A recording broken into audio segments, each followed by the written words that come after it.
قال سلام عليك سأستغفر لك ربي إنه كان بي حفيا۔ قال کہا، سلام سلام ہو، علیکہ آپ پر، سأستغفر میں ضرور بخشش مانگوں گا، لکا آپ کے لیے، ربی اپنے رب سے، انہو بے شک وہ، کان ہے وہ، بھی مجھ پر، حفیہ بڑا مہربان۔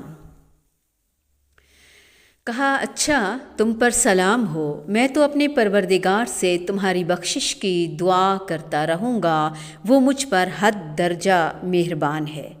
یہ سلام تحیہ نہیں ہے جو ایک مسلمان دوسرے مسلمان کو کرتا ہے، بلکہ ترک مخاطبت کا اظہار ہے، جیسے وَإِذَا خَاطَبَهُمُ الْجَاهِلُونَ قَالُوا سَلَامًا، جب بے علم لوگ ان سے بات کرتے ہیں تو وہ کہہ دیتے ہیں سلام ہے۔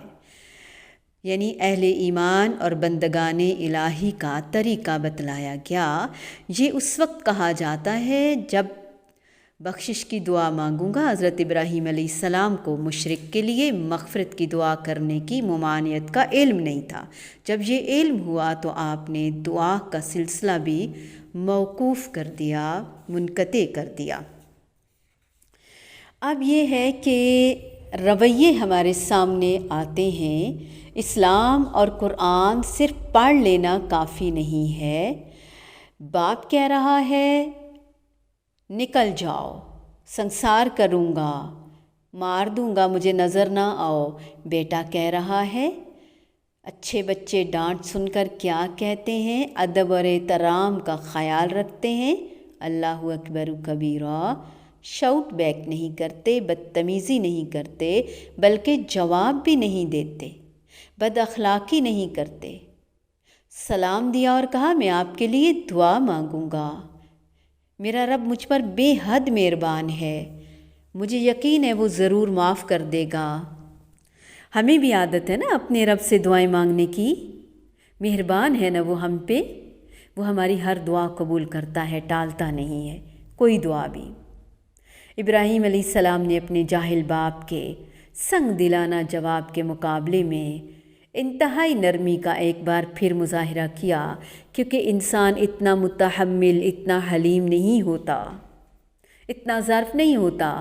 نبی ہے نا، خلیل ہیں اللہ کے، رول ماڈل ہیں۔ سلام علیکہ، کہا آپ سلامت رہیں۔ جاہلوں کے جواب میں ہمیں بھی یہی کہنے کی تعلیم دی گئی۔ سورۃ الفرقان، سورۃ قصص۔ کوئی ضد اور عناد پر تل جائے تو یہ رخصت ہونے اور ترک تعلق کا سلام ہے، اور یہ جائز ہے۔ البتہ عام حالات میں کفار کے لیے سلام کرنا یہ اس کے علاوہ ہے۔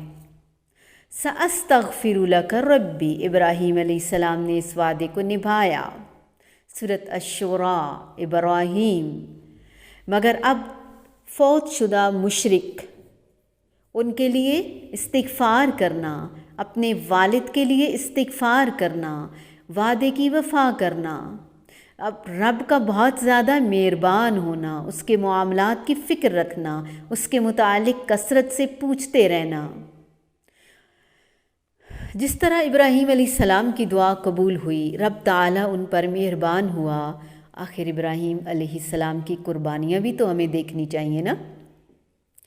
ہم بھی اللہ کی مانیں گے تو اللہ ہماری سنے گا، جو ہمیشہ سنتا ہے، لیکن دعاؤں کی قبولیت کے لیے ہمیں ایکسٹرا اطاعت گزار ہونا ہوگا، اگر ہم اتنے اوور کانشیس ہیں اپنی دعاؤں کی قبولیت کے بارے میں تو۔